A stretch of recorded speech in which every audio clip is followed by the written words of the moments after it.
Today, a national conference brings together male victims and survivors of domestic abuse.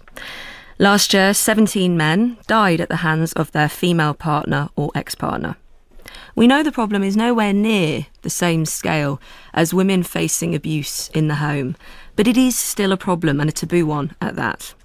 Joining me to discuss the typical profile of a female perpetrator and how society views male victims are psychologist Dr. Erica Bowen, reader in the Psychology of Intimate Partner Violence at Coventry University, and Dr. Nicola Graham-Kevin, reader in the Psychology of Aggression at the University of Central Lancashire. Good morning. Morning. Morning.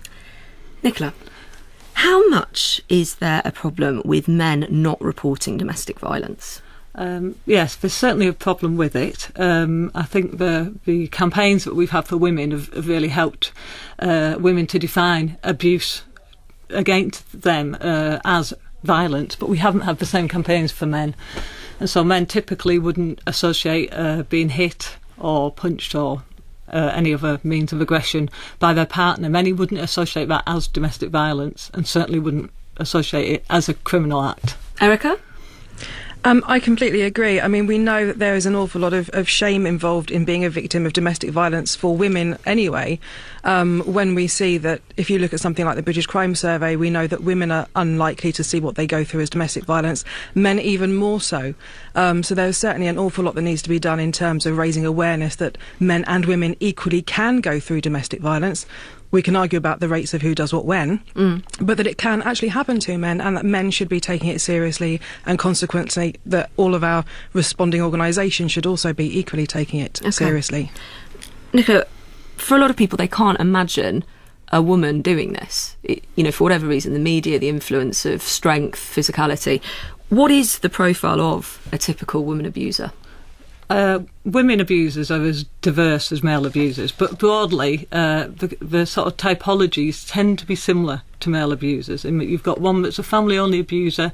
She'll be a woman who's not generally violent outside the home, hasn't got a history maybe of violence in different relationships, but maybe there's just something about that relationship that's particularly provocative.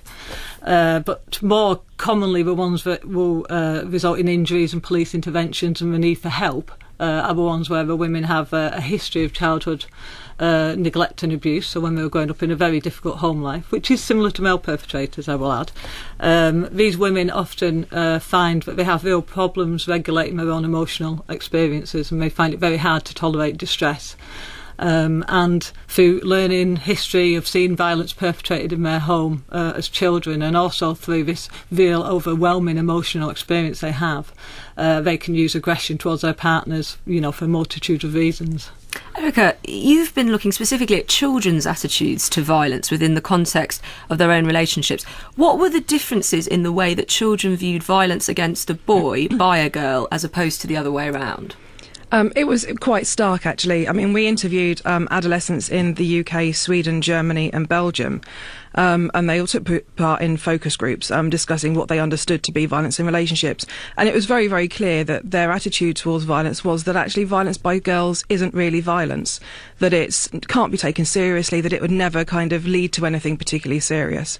And it kind of has a link into also how they believed people would then engage in help seeking, which is that boys simply wouldn't, because, well, you wouldn't want to go and seek help if you've been beaten up by a girl, because you'd be deemed to be silly and you'd be embarrassed. But Erica, why are we happy to see women as victims but not men?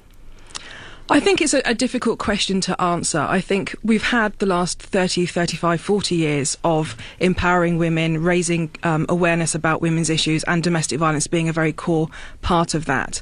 And whether or not it's an artefact that actually, whilst we've had our eye on the ball in terms of women's victimisation, we've taken it off in relation to men's victimisation, I don't know. I find it very concerning, though, because we do have evidence that suggests that attitudes that are condoning of violence actually lead people into being violent in the future, particularly in adolescent samples. OK. Nicola, how bad can the abuse be? Well, it can be very minor, from slapping and pushing, which is still unpleasant. I mean, many women say, I didn't think my aggression would hurt him. Well, even being slapped hurts men. They have got nerve endings the same as women. But it can range right up to, obviously, as you mentioned, homicide and so forth. Women do lack the physical strength often, but they can make up with that with tenacity, with men's reluctance to use aggression towards their partners, men's chivalry, and also with weapon use as well, which is sort of quite common. So for women, using sharp instruments is quite common. You know about this small amount of research that's been done, don't you, on mums hitting dads? What did that show, and what was the effect on children? Well, what we know, the research on mums hitting dads versus dads hitting mums is not as robust as some of the other research, but what we see is either the effect is similar or it can actually be more damaging for the children. And this may be because mums hitting dads, those women have a personality style which is hostile, non-close and so forth. And developmental research suggests children brought up with that type of mothering fare very badly.